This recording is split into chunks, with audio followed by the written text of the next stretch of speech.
ARP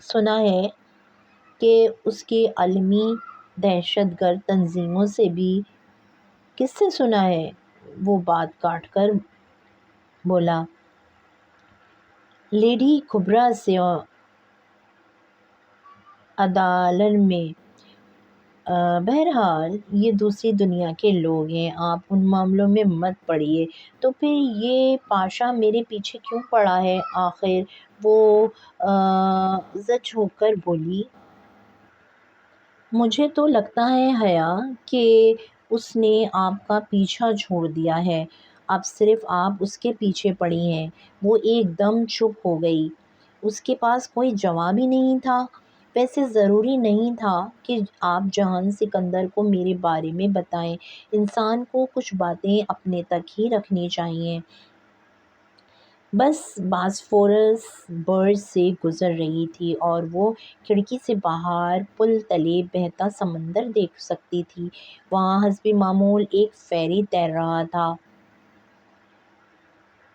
میں نہیں چاہتی تھی کہ کوئی میرے اور آپ کے اس رابطے کو کبھی بھی غلط طریقے سے استعمال کرے، مجھے رسوا کر سکے۔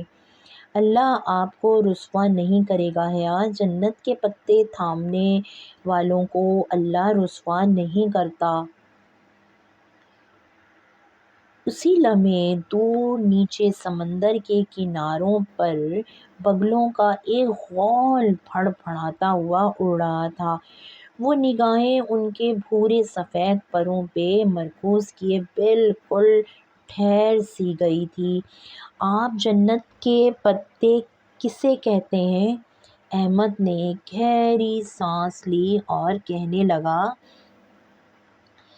آپ جانتی ہیں جب آدم علیہ السلام اور حوا جنت میں رہا کرتے تھے، اس جنت میں جہاں نہ بھوک تھی، نہ پیاس، نہ دھوپ اور نہ ہی برہنگی گی، تب اللہ نے انہیں ایک ترغیب دلاتے درخت کے قریب جانے سے روکا تھا تاکہ وہ دونوں مصیبت میں نہ پڑ جائیں۔ وہ سانس لینے کو رکا، بس اب پل کے آخری حصے پہ تھی۔ بگلوں کا غول فیری کے اوپر سے پھڑ پھڑاتا ہوا گزر رہا تھا، سمندر پیچھے کو جا رہا تھا۔ اس وقت شیطان نے ان دونوں کو ترغیب دلائی کہ اگر وہ اس ہمیشگی کے درخت کو چھو لیں تو فرشتے بن جائیں گے یا پھر ہمیشہ رہیں گے، انہیں کبھی نہ پرانی ہونے والی بادشاہت ملے گی۔ پل پیچھے رہ گیا، گورسل اب پرانے شہر اناتولیہ یا ایشیائی حصے میں داخل ہو رہی تھی۔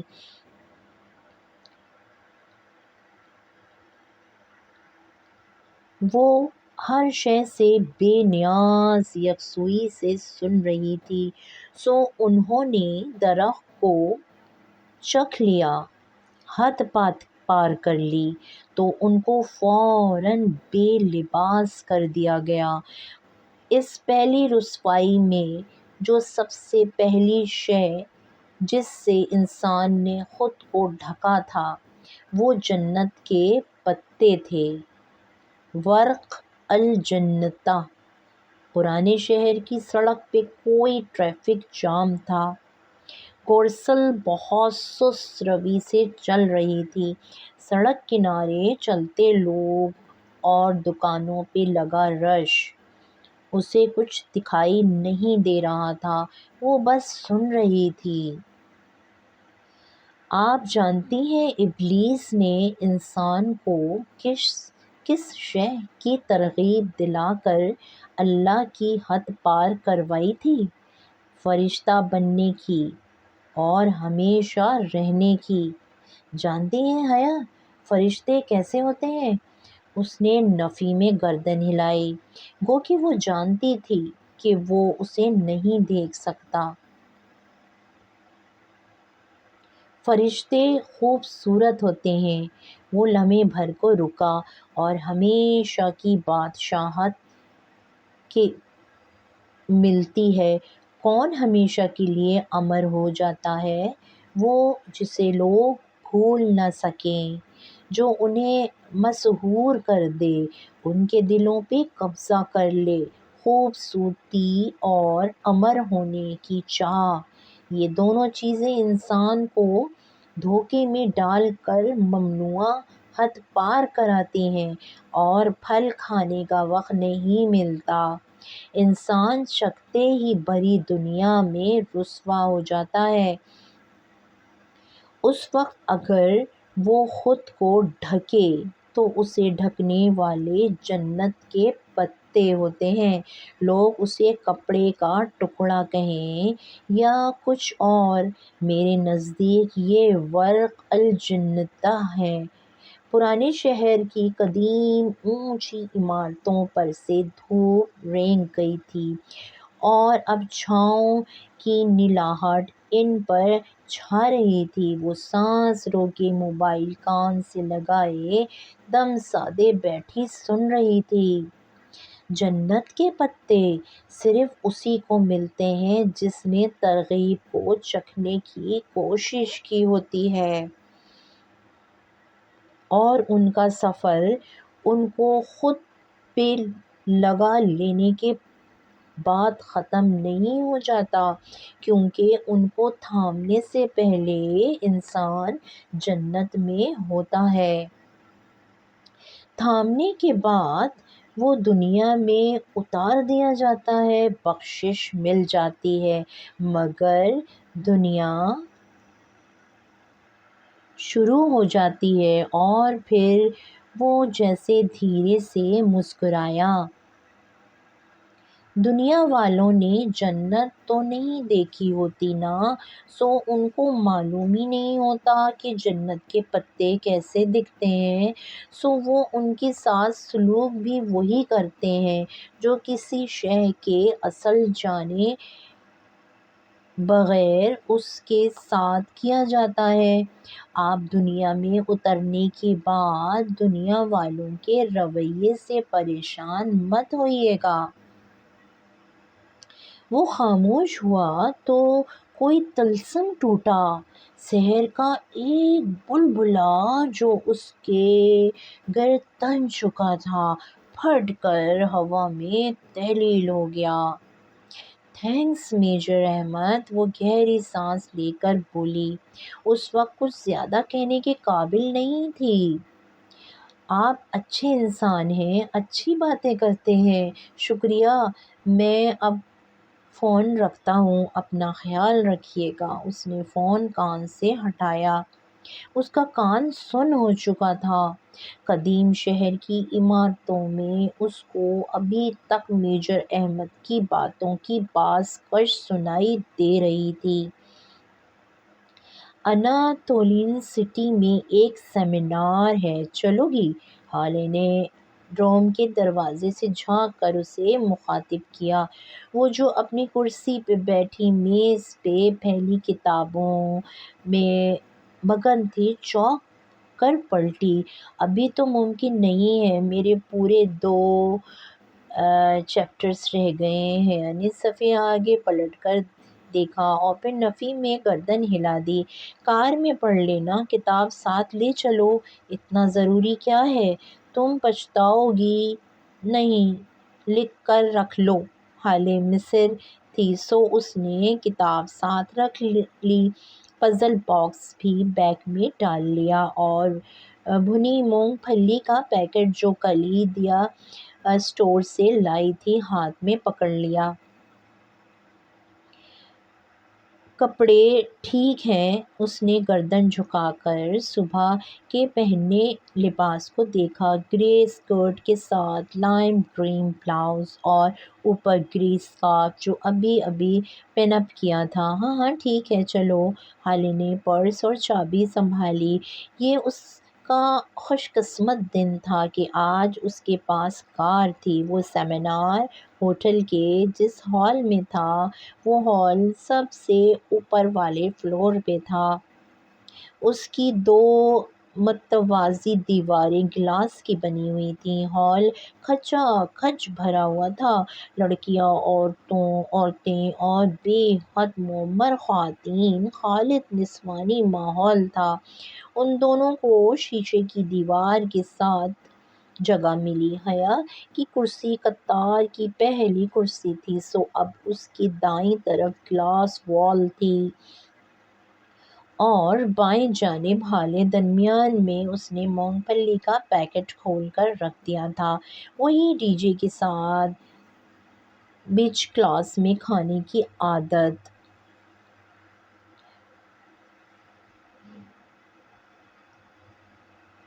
ریسٹورانٹ کے عقب میں دیوار اس خوبصورت بیج سے ڈھکی ہوئی تھی جس پہ انگریزی میں چھپا ہوا تھا،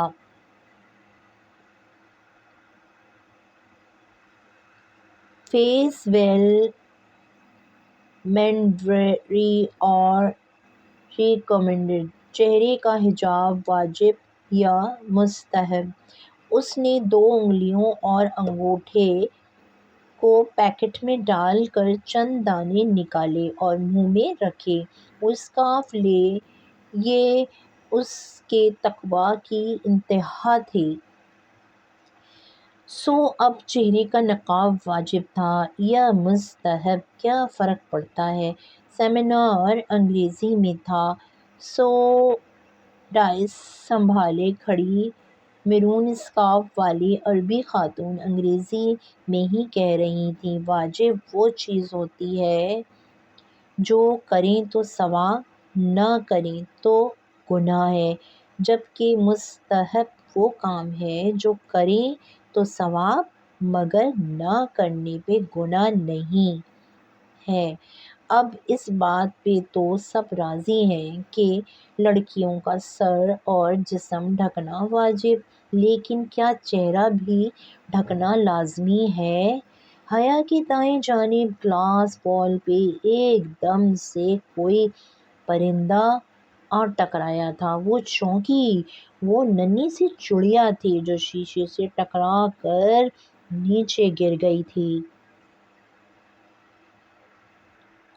جب میں کہتی ہوں کہ چہرہ ڈھکنا واجب نہیں، صرف مستحب ہے، تو اس کی وجہ وہ حدیث ہے کہ جب حضرت اسماء بنت ابو بکر رسول صلی اللہ علیہ وسلم کے پاس آئیں اور ان کا لباس ذرا باریک تھا، تو رسول اللہ صلی اللہ علیہ وسلم نے فرمایا کہ اسماء جب لڑکی جوان ہو جاتی ہے تو سوائے اس اور اس کے چہرے اور ہاتھوں کی طرف اشارہ کر کے کچھ نظر نہیں آنا چاہیے۔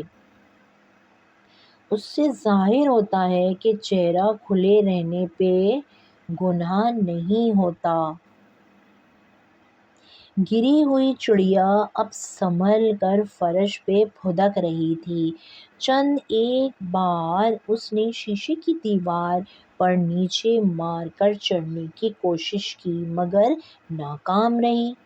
اور پھر جب حج کے موقع پہ ایک لڑکی جو اونٹ پہ بیٹھی رسول صلی اللہ علیہ وسلم سے بچے کے حج کے بارے میں پوچھ رہی تھی اور آپ صلی اللہ علیہ وسلم کے پیچھے کھڑے فضل لاشعوری طور پہ اس لڑکی کے چہرے کو دیکھ رہے تھے، تو آپ صلی اللہ علیہ وسلم نے ہاتھ پیچھے کر کے فضل کا چہرہ دوسری جانب پھیر دیا، جبکہ اس لڑکی کو چہرہ ڈھکنے کا نہیں کہا۔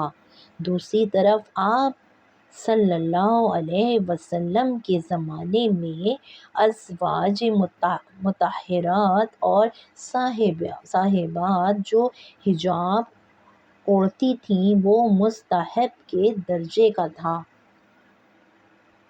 واجب کا نہیں۔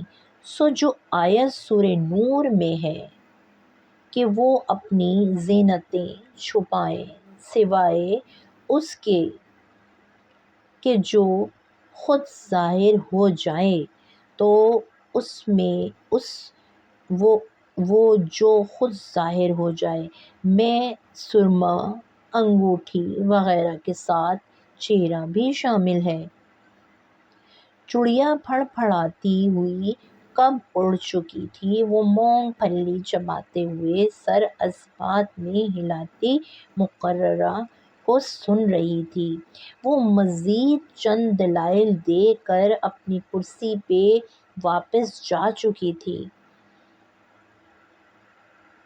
اور تب تک وہ مطمئن ہو چکی تھی اسے ان کی ساری بات ٹھیک لگی تھی۔ میں ڈاکٹر فریہ سے اختلاف کی جسارت کروں گی۔ ڈائس پہ آنے والے گرے اسکارف والی مقررہ اپنی بات شروع کر چکی تھی۔ وہ دراصل بحث تھی حیا اور ہالے باری باری پیکٹ میں انگلیاں ڈال کر مونگ پھلی نکالتے ہوئے پوری طرح ان کی طرف متوجہ تھیں۔ رہی اسماء بنت ابو بکر رضی اللہ تعالی عنہا والی حدیث، اس کی تشریح تو محرم رشتوں کے لحاظ سے بھی کی جا سکتی ہے کہ رسول اللہ صلی اللہ علیہ وسلم کی سالی تھیں، اور اسی حدیث سے ہم دلیل لیتے ہیں کہ بہنوئی سے چہرے کا پردہ نہیں ہوتا۔ اور حضرت فضل والا واقعہ حج کے موقع کا تھا، اور جب یہ آپ صلی اللہ علیہ وسلم نے سختی سے نقاب یا دستانے پہننے سے منع فرمایا تھا، جس سے ظاہر ہوتا ہے کہ نقاب کرنا اس زمانے میں ایک کامن پریکٹس تھی۔ وہ فاختائیں تیزی سے اڑتی آئیں اور شیشے کی دیوار سے ٹکرائیں۔ حیا نے ذرا سی گردن موڑ کر دیکھا، وہ اب ٹکرا کر نیچے جا گری تھیں اور اگلے ہی پل اٹھ کر اڑ بھی گئی تھیں۔ عائشہ رضی اللہ عنہا کہتی ہیں کہ جب گریبانوں کو ڈھانپ لینے کا حکم نازل ہوا تھا تو مدینے کی عورتوں نے وہ حکم سنتے ہی اپنی اوڑھنیاں حصوں میں پھاڑیں اور دوسرے پاؤں تک خود کو اس سے ڈھانپ لیا۔ یہاں ڈھانپنے سے مراد چہرہ ڈھانپنا بھی ہے، سو وہ جو خود ظاہر ہو جائے۔ میں انگوٹھی، سرما، جوتی تو آتی ہے مگر چہرہ نہیں۔ پھر جب ابن عباس سے آیت حجاب کی تفسیر پوچھی گئی تو آپ صلی اللہ علیہ وسلم نے اپنی چادر سر پہ لپیٹ کر بالکل مار کے دکھائی، یوں کہ بس ایک آنکھ واضح تھی۔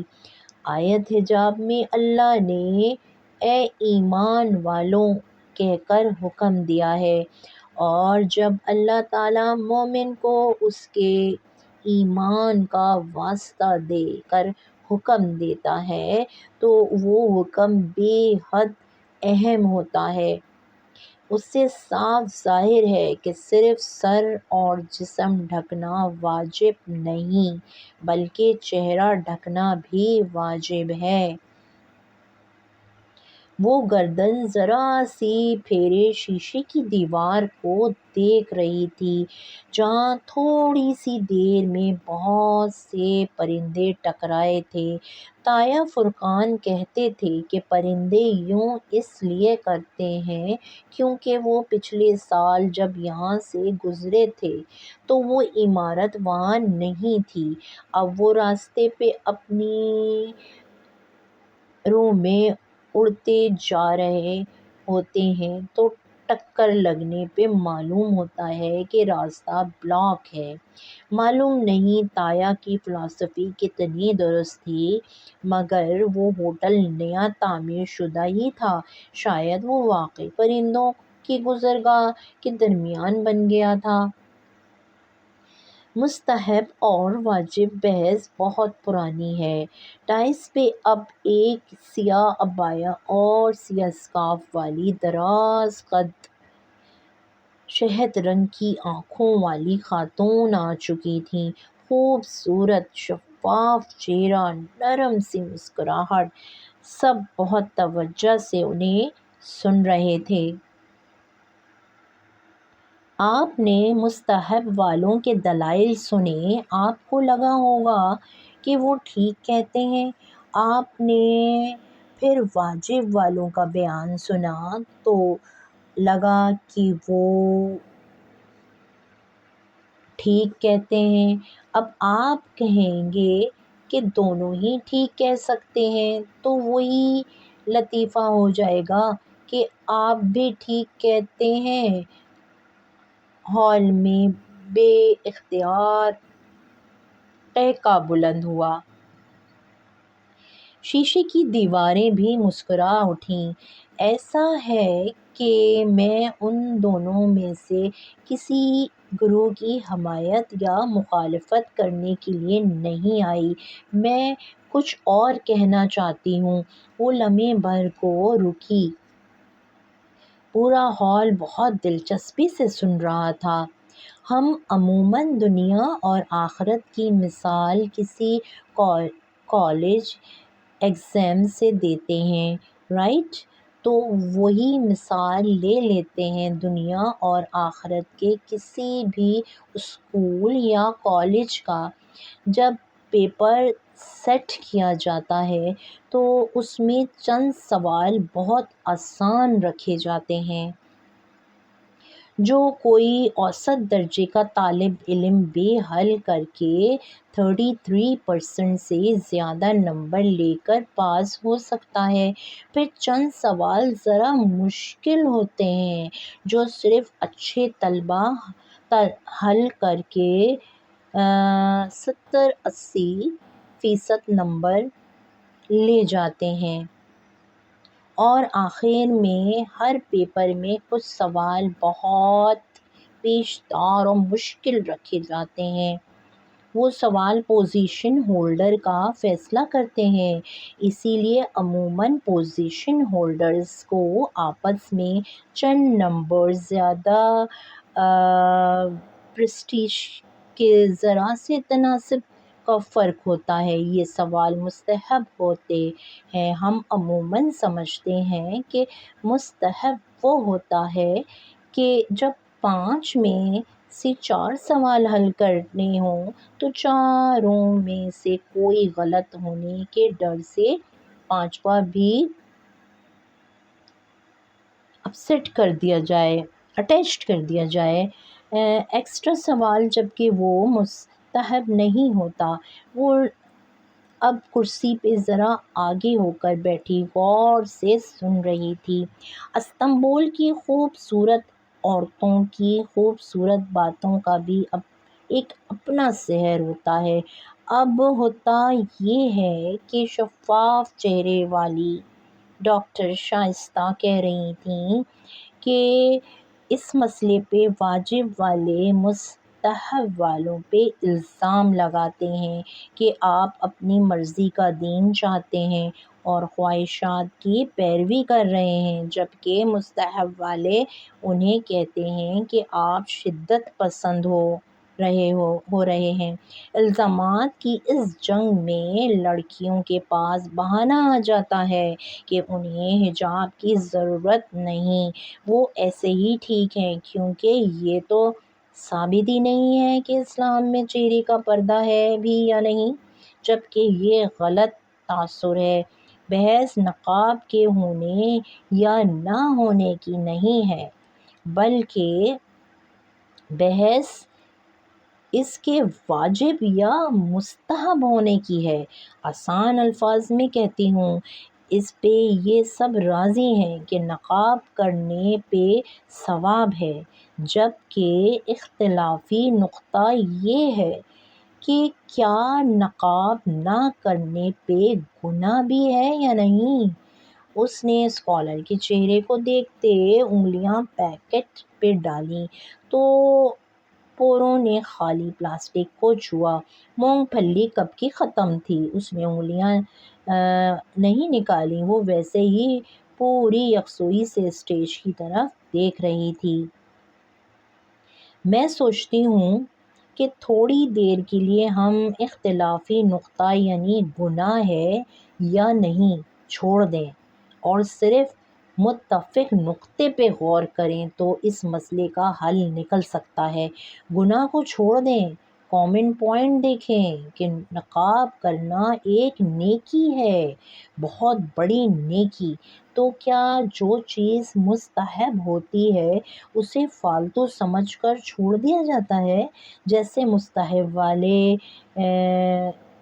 کرتے ہیں، وہ نقاب کو غیر واجب قرار دے کر اس کو ترجیح و تبلیغ کرنا ہی چھوڑ دیتے ہیں۔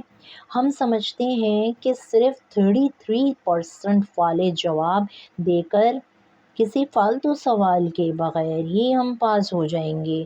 کیا ہمیں یقین ہے کہ ہمارا 33 فیصلے کا جواب نامہ بھی درست لکھا گیا ہے؟ ان کے سوال پہ ہال میں خاموشی چھائی رہی، مرعوب سی خاموشی۔ ادھر ہم سب عورتیں اور لڑکیاں ہی موجود ہیں۔ ایک بات کہوں آپ سے، ہم میں یہ چند باتیں ضرور ہوتی ہیں، ساری نہیں تو کچھ تو ضروری ہی ہم جیلس ہو جاتی ہیں، کسی کے پیچھے اس کی برائی بھی کر لیتی ہیں، منہ سے جھوٹ بھی پھسل جاتا ہے۔ نمازیں ہم پوری پڑھتی نہیں، جو پڑھیں ان میں بھی دھیان کہیں ہوتا ہے، ان کا بھی پتہ نہیں کتنا 5واں 9واں یا 10واں حصہ لکھا جاتا ہوگا۔ رمضان کے روزے رکھ لیں تو چھوٹے روزوں کی قضا دینا بھول جاتے ہیں، یعنی کہ چھوڑے ہوئے روزوں کی۔ یہ تھا وہ 33% پرچہ۔ یہ کتنا اچھا ہم حل کر رہے ہیں، ہم جانتے ہیں، پھر بھی ہمیں لگتا ہے کہ ہمیں کسی ایکسٹرا عمل کی ضرورت نہیں۔ مائی ڈیئر لیڈیز، جنت صرف خواہش کرنے سے نہیں مل جاتی۔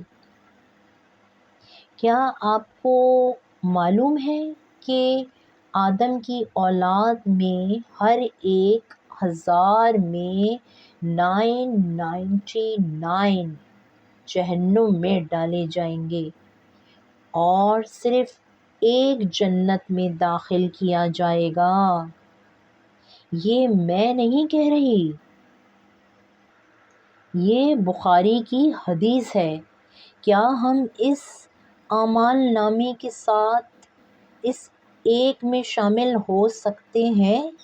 وہ بالکل ساکت بیٹھی بنا پلک جھپکے مقررہ کو دیکھ رہی تھی۔ جہنم کے لفظ نے اس کی آنکھوں کے سامنے ایک فلم چلا دی تھی۔ ہراکلیتس کی دائمی آگ، بھڑکتا آتش دان، دہکتے انگارے۔ آج ہم بحث کرتے ہیں کہ نقاب واجب ہے یا نہیں۔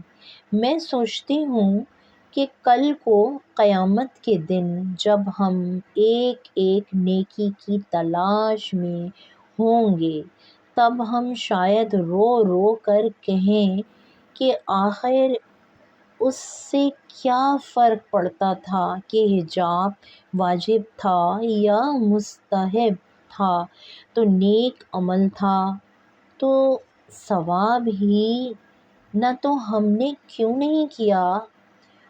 انہوں نے رک کر ایک گہری سانس اوپر کو کھینچی۔ یقین کریں میں واجب والوں اور مستحب والوں کسی کی حمایت یا مخالفت نہیں کر رہی۔ میں بس ایک بات کہہ رہی ہوں کہ حجاب کرنا نیکی ہے۔ سوچا ہے آپ اسے واجب سمجھ کر کریں یا مستحب سمجھ کر اسے کریں ضرور، اور اسے پھیلائیں بھی ضرور۔ ہمارے جھوٹ، خیانتیں اور دھوکے ہمارے لیے جو آگ تیار کر رہے ہیں، اس سے دور ہونے کے لیے جو کرنا پڑے کریں۔ اور ایک آخری بات، وہ پھر سانس لینے کے لیے رکی۔ ہال میں اسی طرح مکمل خاموشی تھی۔ آپ حجاب کے جس بھی درجے پہ ہوں، صرف اسکارف لیں یا عبایا بھی لیں یا ساتھ میں نقاب بھی کریں، جو بھی کریں اس پہ قائم ہو جائیں، اس سے نیچے کبھی نہ جائیں، اور پھر اس کے لیے لڑنا پڑے تو لڑیں، مرنا پڑے تو مریں، مگر اس میں سمجھوتا کبھی نہ کریں۔ مجھے نہیں معلوم کہ حجاب واجب ہے یا مستحب، میں بس یہ جانتی ہوں کہ یہ اللہ کو پسند ہے، تو پھر یہ مجھے بھی پسند ہونا چاہیے۔ وہ اسٹیج سے اتری تو ہال تالیوں سے گونج اٹھا۔ گرے اسکارف والی اور میرون اسکارف والی دونوں خواتین متفق انداز میں مسکراتے ہوئے سر ہلا کر تالی بجا رہی تھیں۔ وہ بالکل چپ خاموش سی بیٹھی تھی، دل و دماغ جیسے بالکل خالی ہو گئے تھے۔ جیسے ہی وہ سیاہ عبایا والی ڈاکٹر شائستہ ہمدانی دروازے کی طرف بڑھی، وہ ایک جھٹکے سے اٹھی اور ان کی جانب لپکی۔ میم، وہ تیز قدموں سے چلتے ہوئے ان تک آئی۔ یس، وہ پلٹی، ساتھ ہی وہ ایک ہاتھ میں اپنا فون پکڑے تیز تیز کچھ ٹائپ کر رہی تھی۔ وہ میں بھی کرنا چاہتی ہوں نقاب، مگر اس کی سمجھ نہیں آ رہا تھا کہ وہ کیسے اپنی بات سمجھائے۔ مگر میں کیسے کروں؟ بہت آسان۔ ڈاکٹر شائستہ نے موبائل بیگ میں ڈالا اور پھر آگے بڑھ کر اس کے اسکارف کا سامنے کو گرا دیا، تکونا پلو اٹھایا، اسے پہلے بائیں گال کے ساتھ اسکارف کے ہالے میں اڑسایا، پھر کچھ حصہ دائیں گال کے اس طرف اڑسایا، یوں کہ اس کے چہرے کو ایک نفیس سا نقاب نے ڈھانپ لیا۔ بس اتنی سی بات تھی۔ مسکرا کر کندھوں کو ذرا سی جنبش دے کر وہ موبائل نکالنے کے لیے پرس کھنگالتے ہوئے پلٹ گئیں۔ اتنی سی بات تھی، وہ اپنی جگہ منجمد سی کھڑی رہ گئی۔ بس اتنی سی بات تھی۔ اس کا سانس گھٹا، نہ دل تنگ ہوا، نہ ہی نگاہوں کے سامنے اندھیرا چھایا۔ سب ویسا ہی تھا، بس اتنی سی بات تھی۔ اناطولیہ کے بازار میں چہل قدمی کرتے گورسل کی نشست سے کھڑکی کے باہر دیکھتے سبحان جی کے کیمپس میں واپس بس سے اترتے ہر جگہ اس نے لوگوں کو دیواروں کے مناظر کو کھوجنے کی کوشش کی۔ کیا کوئی فرق پڑا تھا؟ مگر اسے احساس ہوا کہ سب ویسا ہی تھا۔ اس میں ہمت نہیں تھی کہ وہ ڈاکٹر شائستہ کا پہنایا گیا نقاب اتار سکتی، سو وہ استنبول میں اسی نقاب کے ساتھ لمحے بتاتی رہی۔ پھر کہیں کوئی گھٹن، کوئی تنگی نہ تھی۔ انسان دنیا اپنی آنکھوں سے دیکھتا ہے، نہ کہ رخسار، ناک، تھوڑی یا پیشانی سے، سو ان کے ڈھکے ہونے کے باوجود منظر وہی رہتی ہے۔ پھر کیسی پریشانی!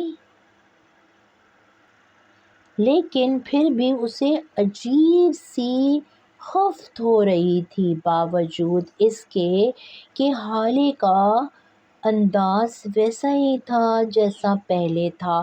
ڈوم کی سیڑھیاں چڑھتے ہوئے اسے حسین اور معتصم اترتے دکھائی دیے۔ حسین بس لمحے بھر کو ٹھٹکا تھا، پھر دونوں مسکرا کر سلام کرتے نیچے اتر گئے۔ سب پہلے جیسا تھا۔ اے نبی صلی اللہ علیہ وسلم، آپ کہہ دیں اپنی بیویوں سے